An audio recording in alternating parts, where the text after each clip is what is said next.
Vamos agora abrir a palavra. O tema desta manhã: Deus fiel e voltou, aleluia, e verdadeiro. Sua graça tem poder e sua graça transforma. Abra aí a sua Bíblia, por favor, em Romanos capítulo 3. Nossas mensagens são fruto de estudo, de pesquisa, oração. Buscamos a fonte bíblica, buscamos os melhores comentaristas, teólogos, e sempre debaixo da supervisão do Espírito Santo de Deus. Amém?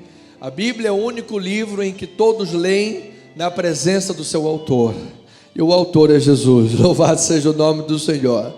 Então vamos lá, você pode acompanhar no telão da igreja também, Romanos 3, versículos 3 e 4, vamos fazer a leitura da palavra. E daí, se alguns não creram, a incredulidade deles virá desfazer a fidelidade de Deus? Qual foi a resposta de Paulo? De maneira nenhuma. Seja Deus verdadeiro e mentiroso todo homem, segundo está escrito: para seres justificado nas tuas palavras e venhas a vencer quando fores julgado. Paulo está aqui mais uma vez usando de um recurso literário que chama-se diátribe. Ou seja, ele está escrevendo e ele mesmo levanta perguntas. Ele é o seu próprio interlocutor, está falando consigo mesmo, levantando perguntas e respondendo, porque após começar Romanos 1 e 2, mostrando que toda a humanidade é pecadora, e que a lei e a circuncisão estava anulada pelo pecado, na vida da pessoa não era possibilidade de praticar a lei, então ele já sabia que os judeus iriam questioná-lo. Então, antes que isso acontecesse, ele levanta perguntas e ele responde. É uma diátribe. Então nós vamos estudar o texto e que esta palavra possa enriquecer, abençoar profundamente a tua vida em nome de Jesus. Pai amado, maravilhoso e bendito, ó Senhor, eu quero dizer publicamente que eu temo e tremo diante da tua presença, Pai, que a tua presença é poderosa, ela é santa, a tua presença é gloriosa, e diante de ti, Senhor amado, diante da tua palavra, os nossos corações têm temor, têm tremor, mas também têm uma profunda alegria, porque esta palavra é libertadora, esta palavra é santificadora, esta palavra cura, restaura, dá vida, Senhor. Até ossos ouvem a palavra, ossos mortos ouvem a palavra e ganham vida. Portanto, Senhor, estamos diante de um poder misterioso, diante de um poder maior do que nós podemos compreender. É um poder que tira das trevas para a luz, do inferno para o céu. Ó Senhor amado, que a tua palavra possa ser pregada com fidelidade. Tu dissestes, Pai, que aquele que tirasse um tio, um jota da palavra, seria maldito. Nós não queremos isso conosco, e nem com nenhuma das nossas ovelhinhas, Pai. Então te pedimos de todo o nosso coração, Pai, nos instrua no caminho em que devemos seguir, mediante a tua palavra, em nome de Jesus. E amada igreja, povo eleito do Senhor, diga amém, amém e amém. Muito obrigado, amados irmãos, louvado seja o Senhor pelas vossas vidas. Amada igreja de Cristo, povo santo de Deus, mais do que vencedores em Cristo Jesus, o povo de propriedade exclusiva de Deus. Amém. Tentar viver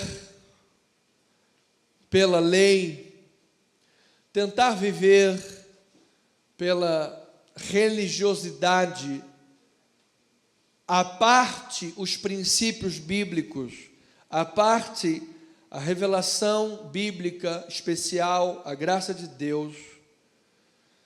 Paulo dizia nesse contexto que anula o próprio sentido da lei e a circuncisão. Paulo está escrevendo aos judeus fervorosos, aos romanos, judeus convertidos, e dentre eles está explicando que tentar viver pela lei anula a circuncisão. E qual é o resultado disso? O resultado é continuar no pecado e no exílio.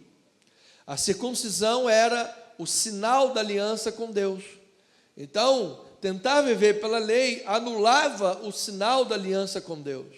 Todas as vezes que nós tentamos construir um caminho para servir a Deus, que não seja o caminho bíblico, nós estamos anulando a nossa vida com Deus.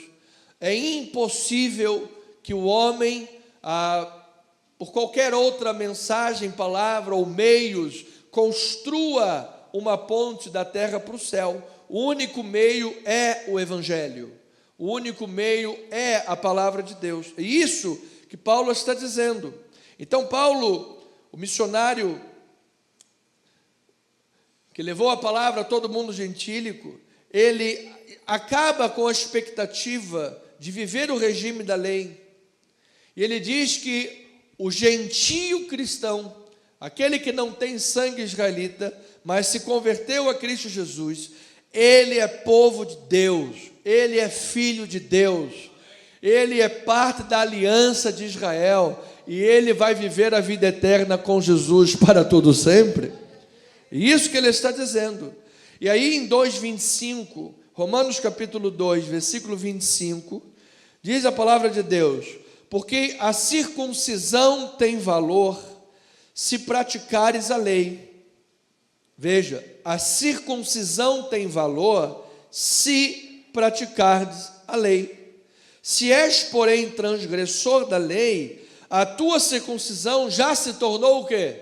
Circuncisão. Ou seja, a tua religião já é vã. A tua vida com Deus já está anulada. Já não tem sentido nenhum que você está fazendo. Perdeu as estribeiras. E ele diz: se pois a incircuncisão, ou seja, viver um outro regime que não seja a lei, a incircuncisão, observa os preceitos da lei, não será ela porventura considerada como circuncisão? Então Paulo está fazendo uma apresentação, ele está trazendo um evangelho que foi revelado. Então ele está usando meios para dizer: olha, se alguém que não vive isso aí que vocês acreditam, essa religião, alguém que vive outra mensagem, e esta mensagem lhe faz cumprir o que vocês prometem, será que já não é circuncisão? Será que aquilo já não é sinal de uma vida com Deus? Será que aquilo ali não é a vontade de Deus?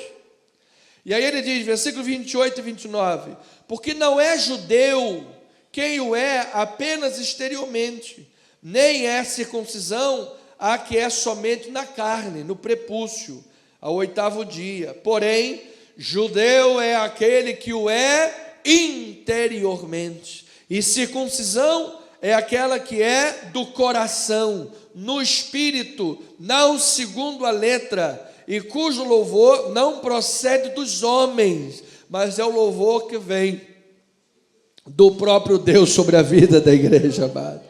Então Deus está lançando bases através de Paulo para chamar a igreja de Jesus e dizê-la: você é parte da família de Deus em Cristo Jesus. Pela fé você tem o coração circuncidado, ou seja, a vontade de Deus está inscrita no coração, na consciência. Deus está se revelando para nós em todas as coisas. É tão lindo quando a gente olha um céu azul, lindo, bonito, e a gente diz: Senhor, louvado seja o teu nome pelas tuas obras. Quando a gente pega lá uma estrada e vê verde de um lado, mato do outro, e lagoa, e praia, a gente sente aquele cheirinho, amado, a gente diz: gente, Deus é lindo, Deus é tremendo, Deus é glorioso. Ele é o autor de todas essas coisas. Então você tem a possibilidade de desfrutar da presença e da graça de Deus, amado, com olhos iluminados em Cristo Jesus. Então eu declaro que para a glória de Deus nós estamos vivendo a vontade do Senhor. E essa vontade é boa, agradável e perfeita, e que você viva de forma agradável a Deus em Cristo Jesus. Então, na relação com Deus, Paulo está criticando a lei como a estipulação da aliança. A lei não é mais a estipulação da aliança. A forma, ele não está, note, Paulo não está condenando o conteúdo da lei. O conteúdo da lei é santo. Ele está condenando a forma de apresentação da lei, que não é por mandamentos, não faça isso, não faça aquilo. Não é através de mandamentos, é pela graça de Deus. Louvado seja o nome do Senhor. Então, a lei não é a estipulação da aliança, e a circuncisão também não é o sinal dela. E ele contrasta judeus incrédulos, ou seja, judeus que não creem em Jesus, com gentios que creem em Jesus. Ele diz que o judeu incrédulo transgride a lei, anula a circuncisão, mas o gentio cristão cumpre a intenção da lei. Louvado seja o nome do Senhor. Que nós tenhamos gentios cristãos cumpridores da intenção da lei em nosso meio, amado. Que você leve uma vida de santidade, de amor em Cristo Jesus, e as pessoas vejam Deus na tua vida, em nome do Senhor. Judeus incrédulos, a circuncisão externa é ineficaz, não opera nada, não tem valor nenhum, se torna um conjunto religioso, uma prática religiosa. Mas gentios cristãos têm a circuncisão do coração, têm a transformação do coração. O que adiantaria para nós estarmos reunidos, louvando, adorando, se chega em casa, ou no teu local de trabalho, ou no trânsito, onde quer que for, as pessoas não reconhecem você um autêntico cristão? As pessoas não reconhecem você a pessoa de Cristo Jesus? O que adiantaria? Uma religião vazia, morta? Amados, a certidão de batismo não salva ninguém. Carteira de membro não salva ninguém. O que salva é a transformação dos nossos corações em Cristo Jesus. Então eu declaro que você tem um coração novo. Diga: eu recebo esta palavra, eu creio em Jesus. Um coração novo, um coração que transborde Cristo Jesus nesta terra, para a glória do Senhor. Então Paulo está dizendo que a letra fria, a letra da lei fria, ela mata. Mas somente o Espírito Santo é que pode nos dar vida. Por isso Jesus disse: as palavras que vos tenho dito são Espírito e são vida. Você veja que os dois têm palavra, só que lá é uma palavra de religião, que desconsidera o principal fator, que Cristo Jesus morreu e ressuscitou, está vivo, reina sobre todas as coisas, e enviou o Espírito Santo para habitar em nós. Então Jesus disse: as minhas palavras são espírito e são vida. Se essas palavras alcançam o coração, se essas palavras adentram uma vida, se a porta da fé se abre a um coração, este já não jaz na morte, no túmulo espiritual, mas a vida de Cristo Jesus a libertou, para a glória do nome do Senhor. Então, ovelha amada, é o contraste da lei e da graça. Isso é o grande contraste da lei e da graça. Olha, eu quero louvar a Deus, porque nada no mundo poderá parar a ação da graça de Deus nesta terra, amado. Nada no mundo. Os sistemas totalitários já se levantaram. Você sabe que possivelmente a maior igreja do mundo seja na China, onde não se pode confessar Jesus como Senhor, onde o Estado é comunista, totalitário, e não pode se adorar outro Deus. Que Deus livre a nação brasileira do comunismo, que Deus livre a nação brasileira desse túmulo totalitário do regime, porque o nosso Senhor se chama Jesus Cristo, é o único e soberano, para a glória do seu nome. Então, aí você veja que estamos fazendo alusões e exemplos, regimes e tal. Você sabe, qualquer tipo de religião, qualquer coisa que tome o lugar da graça de Deus. E aqui Paulo está combatendo especificamente a lei. está mostrando que a incapacidade da lei de levar a pessoa à verdadeira obediência. Amado, não há como levar uma pessoa à verdadeira obediência e a uma vida agradável diante do Senhor, a não ser que seja na força que o próprio Deus supre, a não ser que seja pela ação do próprio Espírito Santo nesta vida. Não adianta ter um conjunto aqui de regras, não pode isso, não pode aquilo, não pode assim, assim, assim. Não funciona. É uma religião externa e morta. Mas a palavra da fé é poderosa para curar e vivificar. Então, em Coríntios, capítulo 3, 2 Coríntios 3, 7, diz a palavra do Senhor, 7, 8, depois 15 e 16, e se o ministério da morte, olha lá, olha como Paulo chama a lei, e se o ministério da morte, gravado com letras em pedras, se revestiu de glória, a ponto dos filhos de Israel não poderem fitar a face de Moisés, por causa da glória do seu rosto, ainda que desvanecente, como não será de maior glória o ministério do Espírito? Pois eu quero lhe dizer que nós estamos vivendo o ministério do Espírito Santo, amados. Por isso os discípulos disseram, não, Senhor, não vai embora não, fica aqui conosco. Jesus falou assim, se eu não for, eu não posso enviar o Espírito. Então Jesus ascendeu ao céu, tomou o seu lugar de trono e glória, e soprou sobre nós, derramou sobre nós o Espírito Santo. Amado, o Espírito está na tua vida, amado. Louvado seja o Senhor. É o Espírito Santo. O Espírito Santo governa nossas vidas. O Espírito Santo trabalha em nossa vida. O Espírito Santo derrama graça, derrama amor. Às vezes a gente está lá, vou morrer, minha vida acabou. Aí o Espírito Santo vem, oh menino, eu estou com você, rapaz.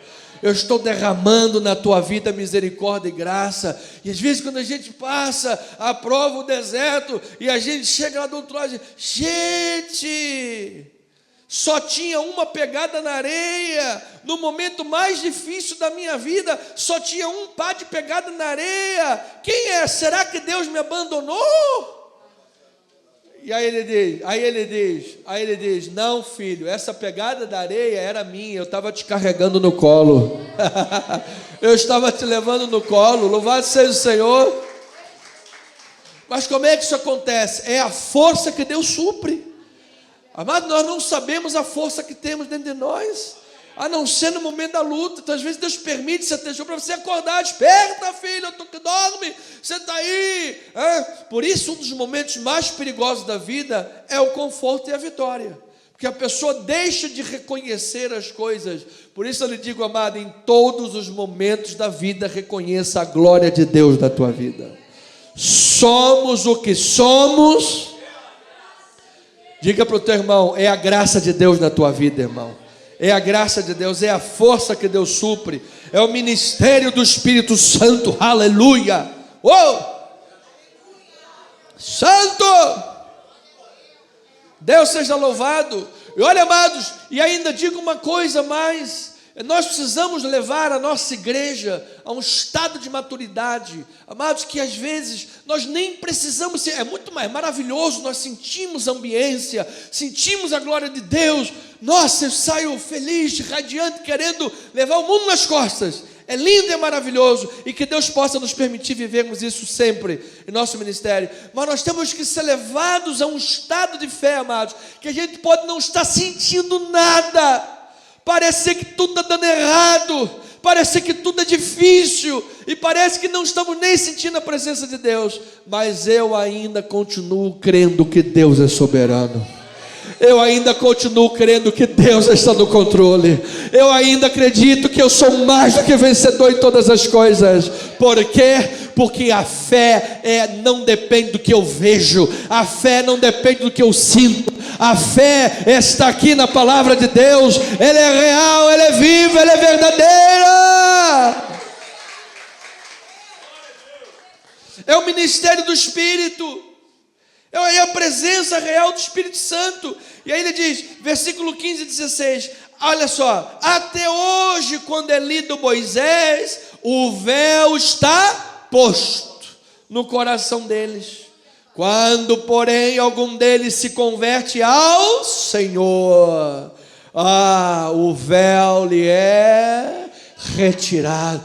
E a pessoa, gente... Aí o rabino Paulo, o fariseu, que aprendeu os pés de Gamaliel, estava na força da sua religião, na força do seu braço, perseguindo a igreja, e no caminho de Damasco, teve um encontro com este Senhor. O véu lhe foi retirado.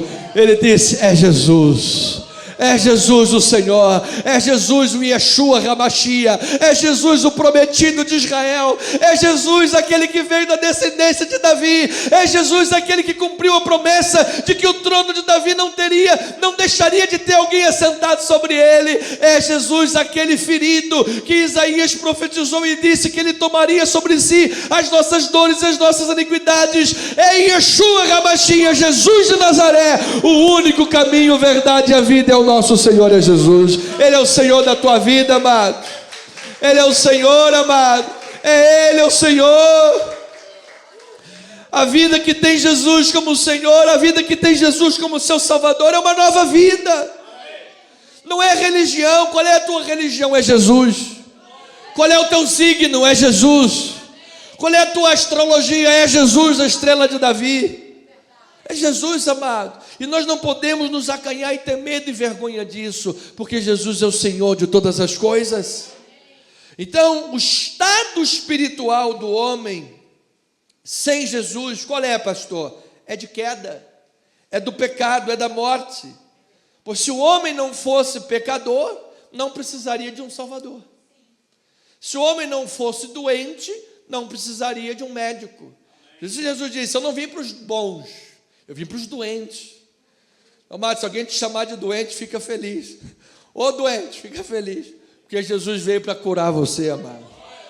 Jesus veio para sarar essa doença, tirar as chagas purulentas do pecado.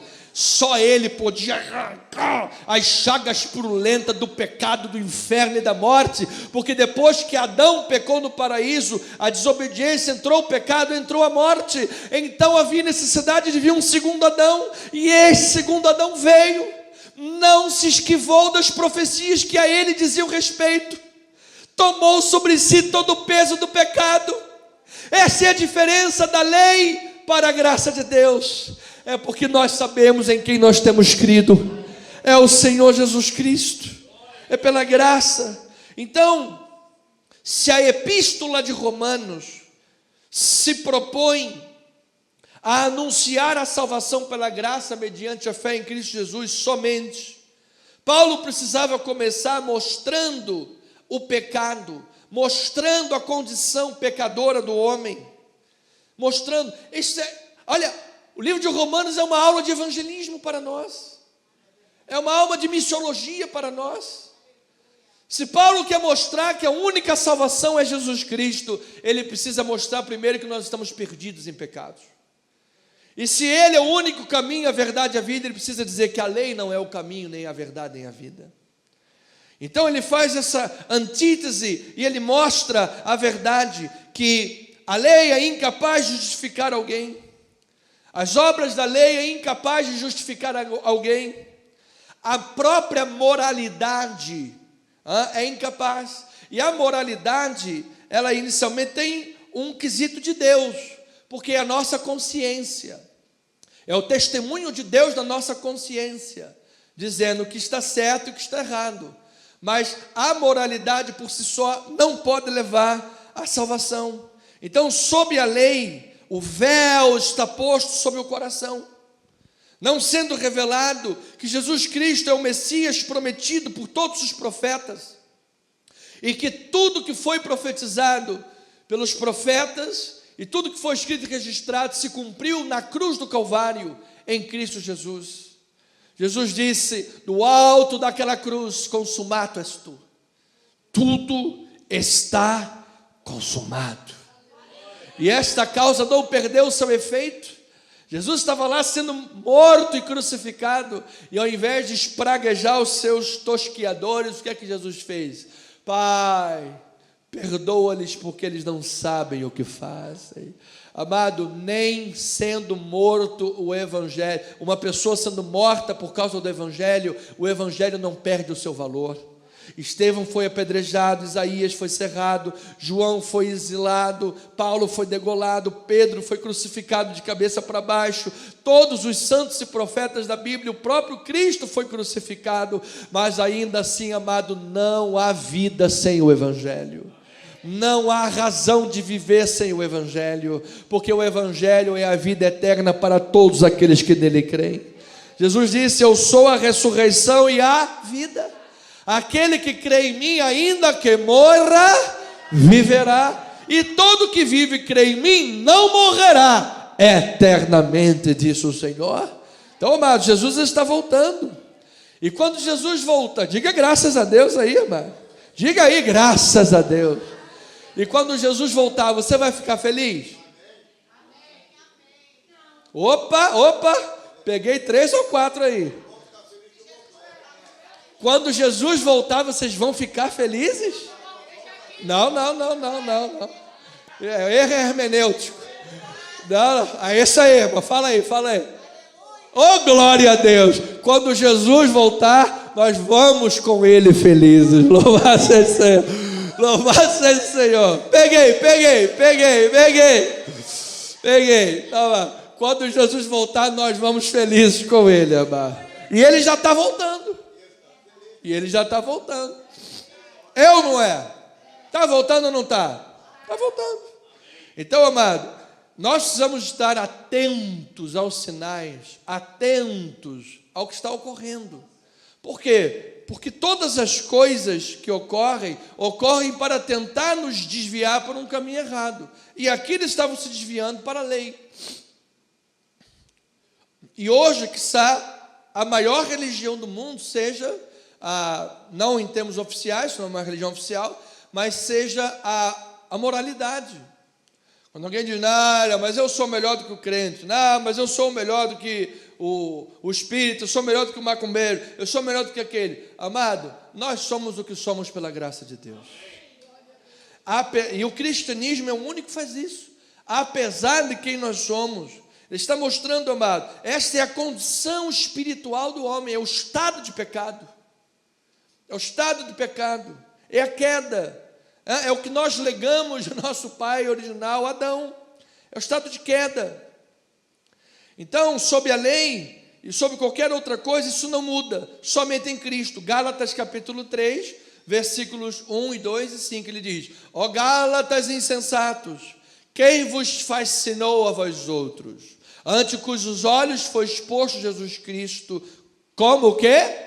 Crucificado. Versículo 2: quero apenas saber isto de vós: recebestes o Espírito pelas obras da lei ou pela pregação da fé? Como é que você recebeu o Espírito Santo na tua vida? Foi pela pregação ou foi autoflagelando, ajoelhado no milho, subindo a escadaria da penha de joelho? Foi pela pregação. A fé vem pelo ouvir e o ouvir a palavra de Deus. Aí no versículo 5 ele diz assim, próximo: aquele pois que vos concede o Espírito e que opera milagres entre vós, porventura o faz pelas obras da lei ou o faz pela pregação da fé? Então você note, amado, que a pregação da fé é poderosa. A pregação da fé cura, a pregação da fé liberta, a pregação da fé traz vida dentre os mortos, seja ela qualquer nicho da palavra. Estamos aqui numa semana de exortação, estamos aqui numa semana de admoestação, ou estamos aqui numa semana de edificação, estamos aqui numa semana de consolação, não importa, o menor versículo bíblico é mais poderoso do que a maior mentira de Satanás, amado. Então, ovelhinha amado, a Torá, que são os primeiros 5 livros da Bíblia, e a circuncisão não dão garantia, ela por si só, não dão garantia de imunidade no julgamento, e nem quanto à identidade de ser povo de Deus. Aos olhos dos judeus, quando Paulo veio dizendo isso, olha, nem a Torá, nem a circuncisão vai te dar garantia no julgamento de Deus. que você tem uma aliança com Deus. Quando Paulo veio dizendo isso, aos olhos dos judeus, parecia colocar em dúvida a aliança, parecia colocar em dúvida as promessas de Deus, parecia colocar em dúvida o próprio caráter de Deus. E como é que eles vão reagir a isso? Gente, desde Moisés, eu vi Deus abrir o mar vermelho, eu vi Deus acabar com o faraó, Deus deu a sua lei para Moisés, e desde então a gente está vindo andando. Agora vem um rabino lá do fariseu, lá de Paulo, sei lá o quê, teve lá um problema cerebral qualquer, e vem dizendo que nada disso é de Deus, nada disso vai me ajudar. Você imagina, eles traziam séculos de tradição nas suas costas. O próprio Cristo foi crucificado. Estava lá, Anás, Caifás, crucifica, crucifica. E quando eu tive a oportunidade de ir a Israel, no Museu de Israel, lá tem uma urna mortuária de Anás. E estava lá a urna, Caifás, estava lá a urna. Eu cheguei pertinho dele, dei um toquezinho, não pode, mas bem, só uma vezinha. Né? Você está aí, né? Ah, você está aí. Mas aquele que você ajudou a crucificar, o túmulo dele está vazio, ele ressuscitou. Louvado seja o nome do Senhor. Diga aí um aleluia, um glória a Deus por isso. Olha, eles reagiram com incredulidade, natural. Então, de acordo com Paulo, a questão prática na discussão sobre lei e graça, a questão da vivência prática, salvação é só em Cristo Jesus, amado. Só Jesus pode salvar. Amém, louvado seja o Senhor. E na questão prática da vida, o dia a dia, nessa questão, discussão sobre lei e graça, o que promove verdadeiramente santificação? O que é que promove verdadeiramente uma vida santificada? O que promove? É a Torá? É a lei de Moisés? Ou é a graça de Deus e o poder do Espírito Santo? E Paulo vai abordar isso, essa tese. E para Paulo, agora isso aqui é importante para nós também. Para Paulo, a graça de Deus disciplina e educa o cristão, sendo a graça de Deus a expressão clara da fidelidade de Deus às suas promessas. Olha, amado, nós temos riqueza esta manhã, e eu creio que nós vamos dar um upgrade, nós vamos voar alto como águia aqui em nosso ministério para a glória do Senhor, amado. Crentes maduros, crentes sérios, irmãos, crentes Bíblia, irmãos.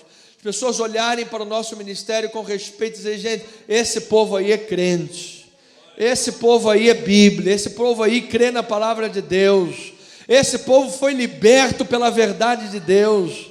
Não é isso que Jesus disse? Se pois o Filho vos libertar, verdadeiramente sereis livres.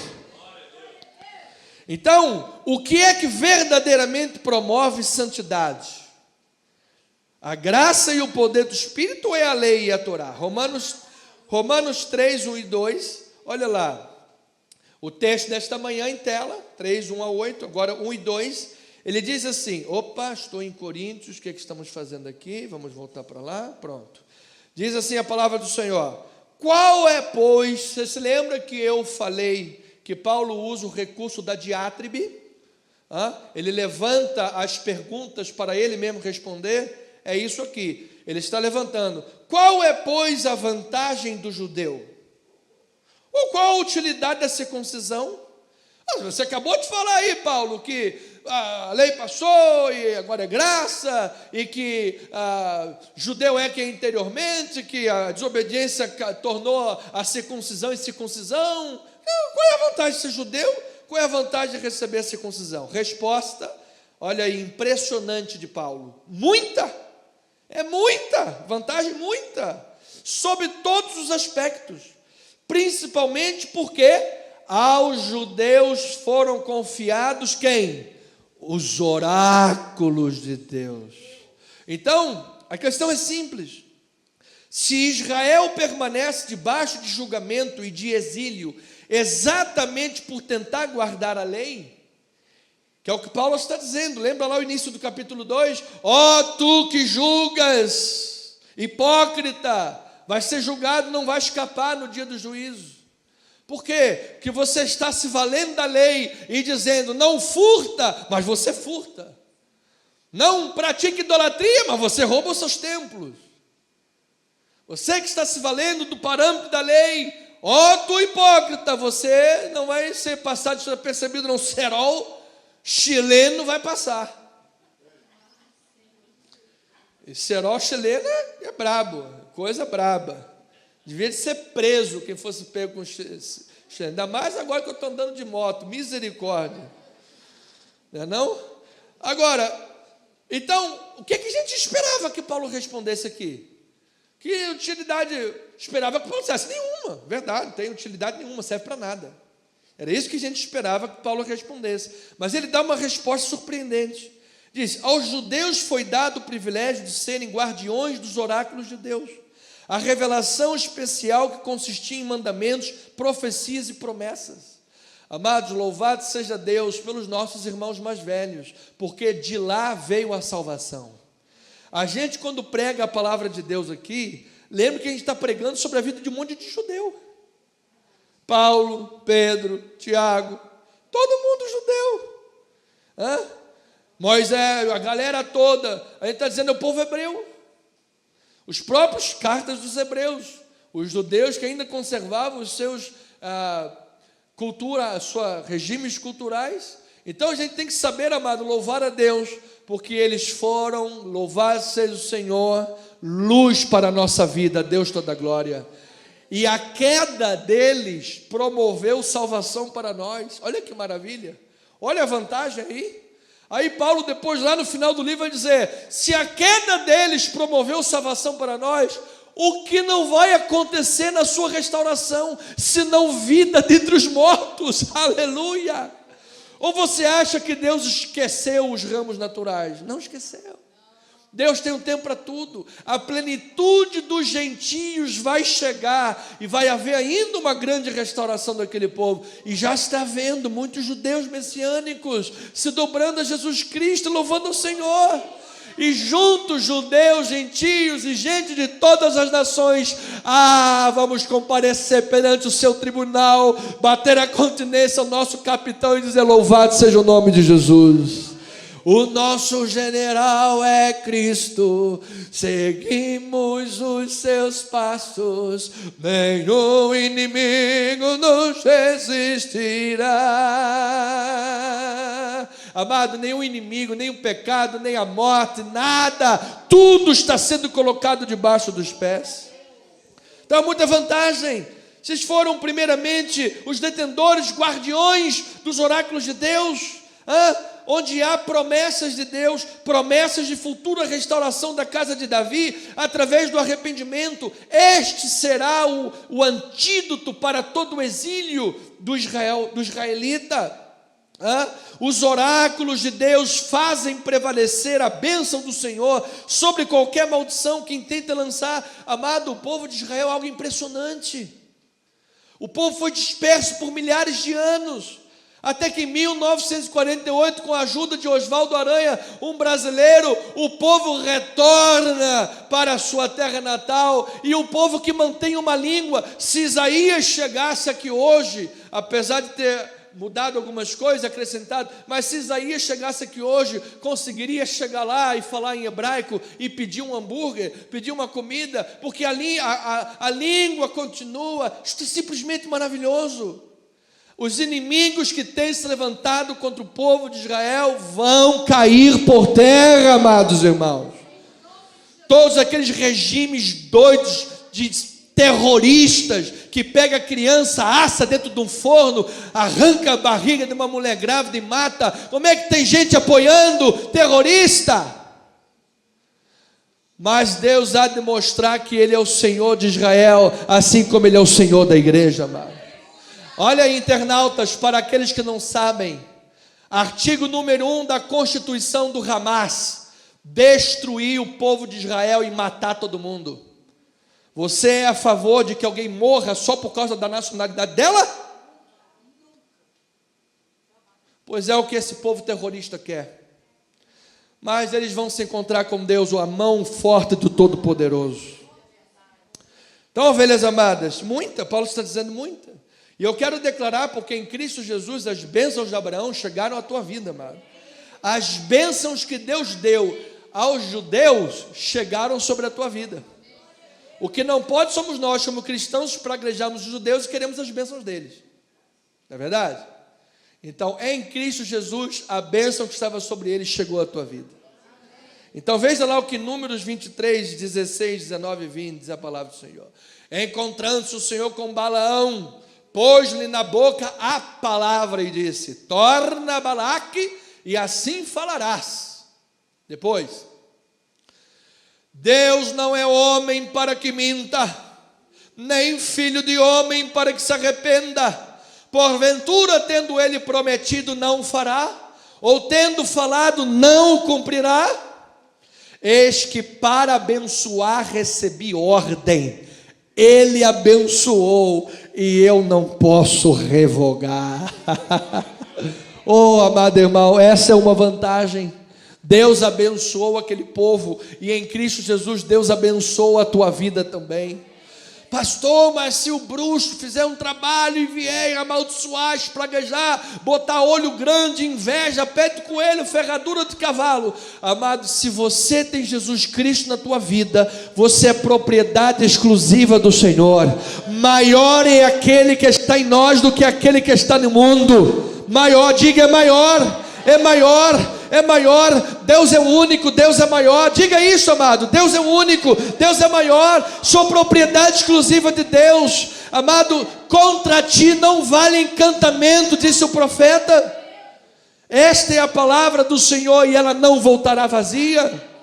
Isto é vantagem e graças a Deus isso chegou até nós em Cristo Jesus.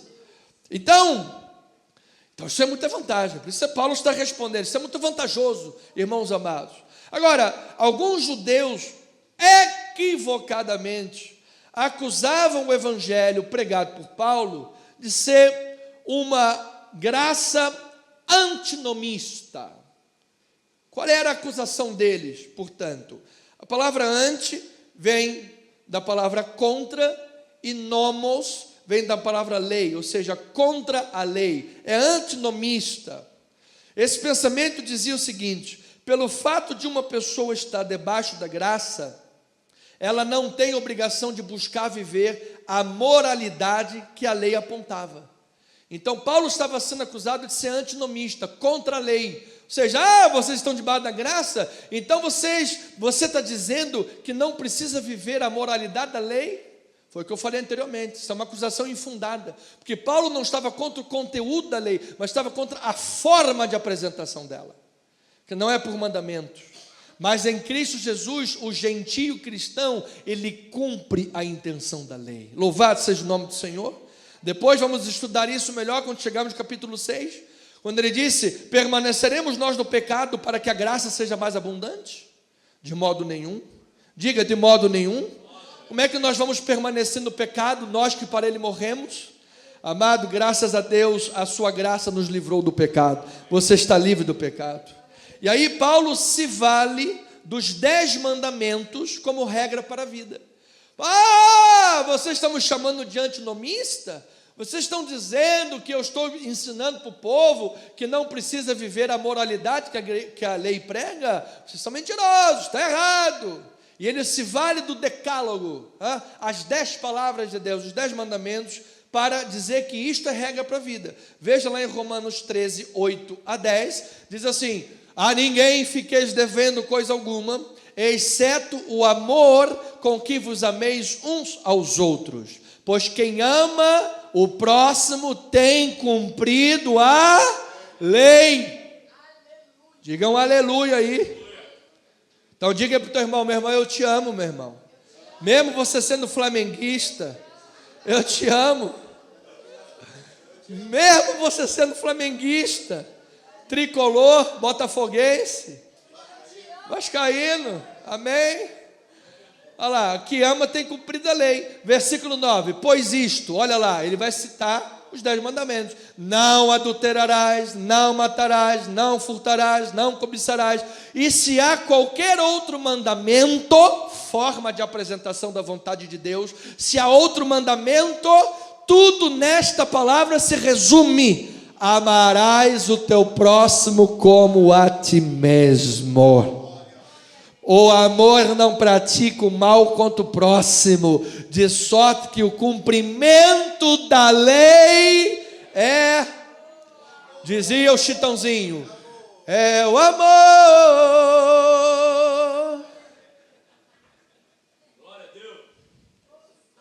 Vê como é que a gente consegue até citar os nossos cantores numa mensagem, não é verdade? Louvado seja Deus por isso. Então, amado, é o que Paulo está fazendo. Está dizendo, não, filho, nós somos cumpridores da lei, mas nós somos cumpridores através do amor de Cristo Jesus. Amado, o amor não pratica o mal. Ah, eu amo, mas estou doido para puxar o tapete dele. Ah, eu amo, mas tudo que ele faz eu vejo defeito. Ah, eu amo, mas ele é um falso profeta, um gordo, salafrário, e quer roubar todo mundo, quer acabar com a história de todo mundo. Olha, se isso é amor, amado, você imagina, se você ama a tua esposa, teu marido, teus filhos, você precisa dizer isso para eles.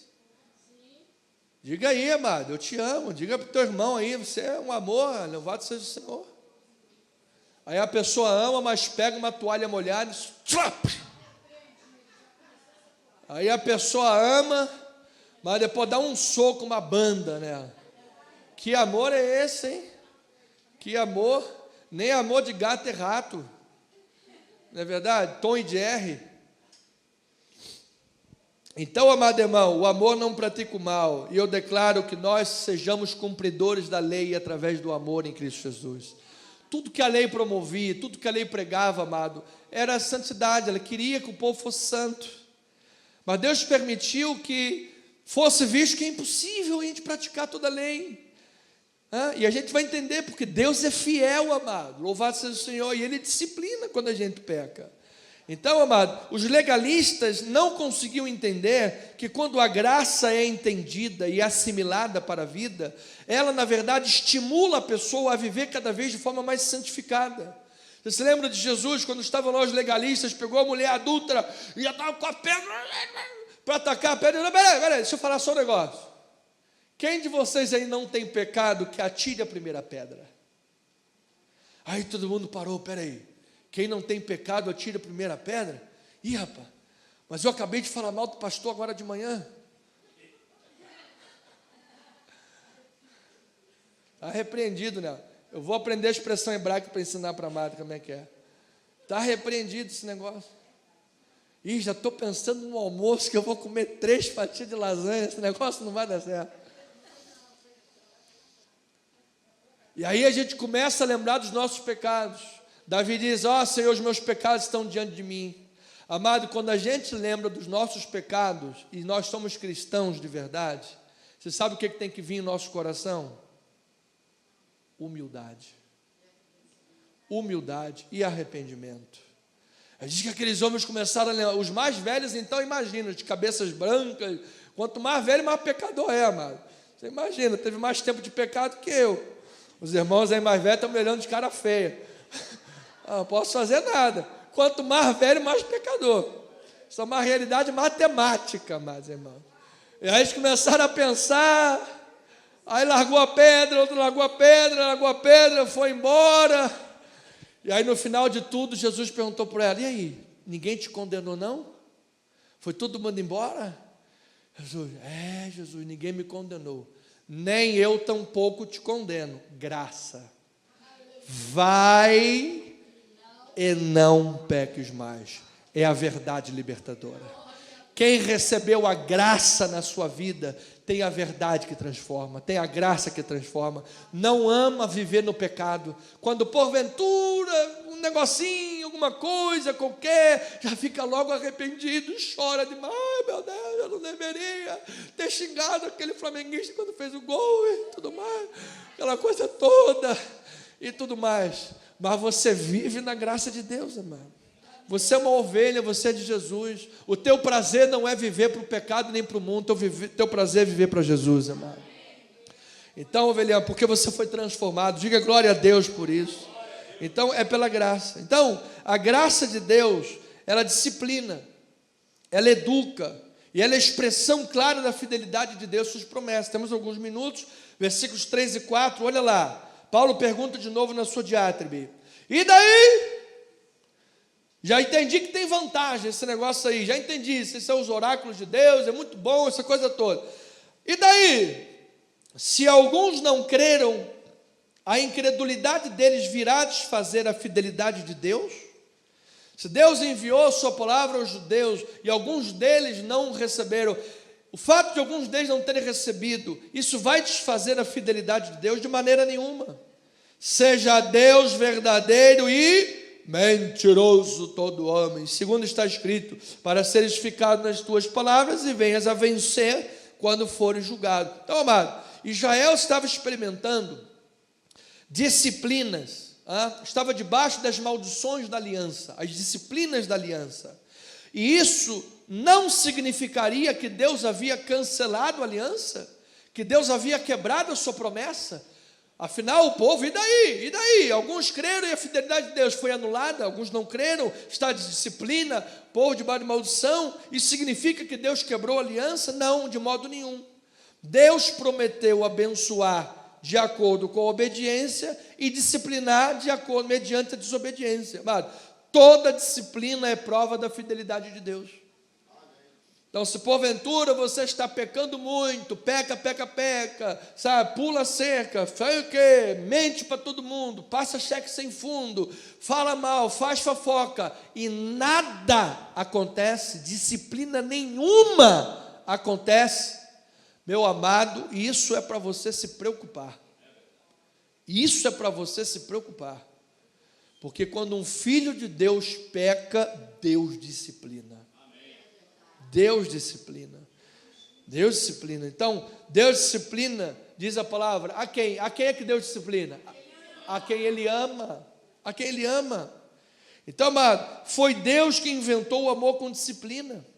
Isso mostra o amor de Deus por nós. Da mesma forma que o pai e a mãe, quando disciplinam o filho, o que o pai e a mãe estão mostrando quando disciplinam o filho? Amor por ele.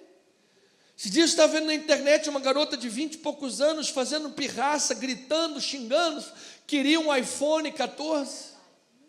Falta de disciplina.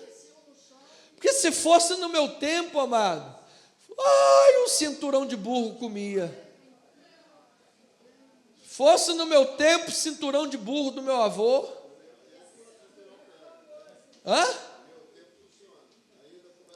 É isso aí. Tem que funcionar. Aí hoje em dia dá uma palmada, não pode, é crime, que não sei o quê, e o filho, eu vou te processar. Você vê as coisas dessas? Então, amado, Deus disciplina quem Ele ama. Olha, eu vou declarar um negócio aqui, é para a gente receber, amado. Se alguém estiver botando o pezinho fora de onde tem que botar, fazendo pipizinho fora do pinico, eu declaro a disciplina de Deus sobre a tua vida, amado. Assim como sobre a minha. Que Deus nos discipline. Você sabe que quando houve lá o pecado do censo, Deus deu a Davi algumas opções. 2 delas são emblemáticas. Uma delas era Davi cair na mão dos homens, dos inimigos. E outra delas era cair nas mãos de Deus. Davi falou algo tão lindo. Ele falou, eu prefiro cair na mão de Deus. Eu prefiro cair nas mãos de Deus. Porque eu sei que muitas são as suas misericórdias.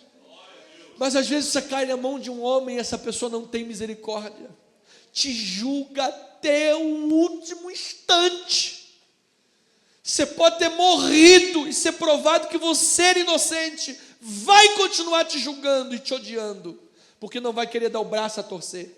Isso é o homem. Eu prefiro cair nas mãos de Deus. Porque Deus é misericordioso. Então, amada ovelhinha, ouça isso, temos 5 minutos. A religiosidade exterior em nada pode te aproximar de Deus, sem a realidade de transformação interior. Contudo, apesar das nossas muitas descrenças, eu quero dizer, e das nossas muitas infidelidades, Deus permanece fiel à sua palavra, e Ele cumpre as suas promessas diante do arrependimento e da obediência. Se não fosse assim, não sobraria ninguém aqui. Nem esse microfone, nem eu. Por isso a palavra diz, e foi o texto de motivação e reflexão antes do culto: ainda que sejamos infiéis, Deus permanece fiel. Uma das formas de Deus mostrar a sua fidelidade é na disciplina. Ó povo de Israel, eu disse que lá que se vocês desobedecessem, eu iria chulapada. E agora vocês estão em desobediência, o que vocês querem de mim? Isso mostra que vocês ainda estão dentro da aliança. Eu ainda tenho um plano com a vida de vocês. Amado, Deus tem um plano com eles e conosco. É uma igreja só, é em Cristo Jesus. Não há mais duas alianças, agora é em Cristo. E a promessa para eles virá de restauração quando? Quando eles se arrependerem e reconhecerem o pecado e reconhecerem a Cristo Jesus como o Senhor. Aí haverá uma grande restauração do povo gentílico e do povo judeu. Assim está em Salmo 51. Veja lá, porque Paulo encontra em Davi a receita de restauração para Israel, que vem pelo arrependimento. E aí diz 51 a 3, 10 e 12. Compadece de mim, ó Deus, segundo a tua benignidade, segundo a multidão das tuas misericórdias, apaga as minhas transgressões.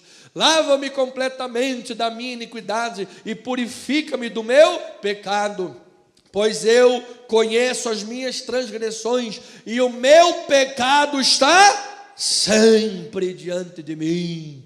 Cria em mim, ó Deus, um coração puro e renova o espírito inabalável.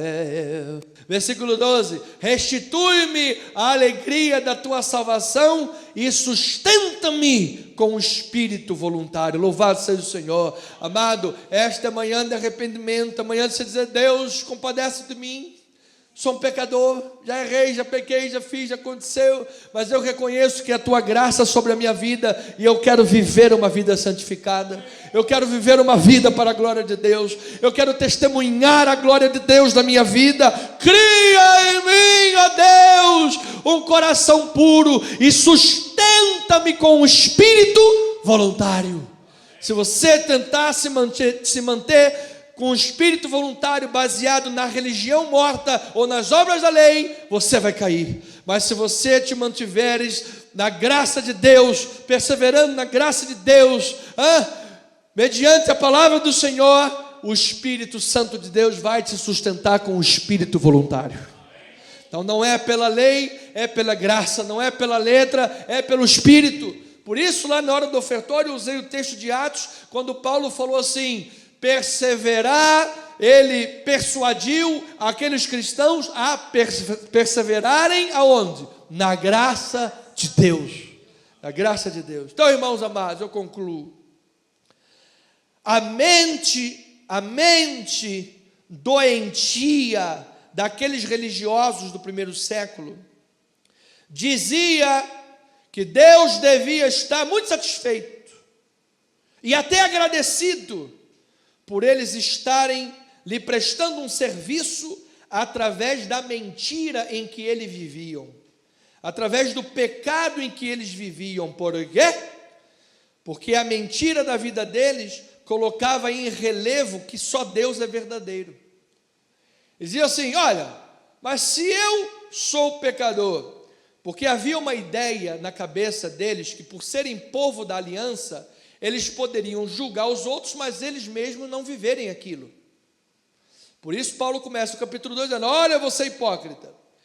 Então agora eles vêm aqui e dizem: olha, mas o meu pecado e a minha fraqueza não põe em relevo que Deus é grande? Então Deus tem que estar satisfeito comigo e ainda me aplaudir, ainda me agradecer, porque eu estou no pecado mesmo. Porque eu estou exaltando a soberania e a glória dele. Veja isso no versículo 5 a 7. Olha lá: mas se a nossa injustiça traz a lume a justiça de Deus, que diremos? Porventura será Deus injusto por aplicar a sua ira? Eu falo como homem. Certo que não, óbvio que não. Do contrário, como julgará Deus o mundo? E se por causa da minha mentira fica em relevo a verdade de Deus para a sua glória, por que sou eu ainda condenado como pecador? Então Paulo está usando a diátribe de alguém estar lhe questionando: se eu, como pecador, estou glorificando, Deus é glorificado porque Ele é visto, que Ele é grande, por que eu estou sendo condenado? Por que eu estou sendo disciplinado? Por que eu estou debaixo de disciplina? Então, amado, ouça isso. De fato, Deus pode transformar a maldição em bênção. De fato, Deus pode extrair o bem do mal praticado. Quantas vezes nós nos desviamos e Deus é especialista em pegar um desvio e fazer com que tudo redunde para a glória dele.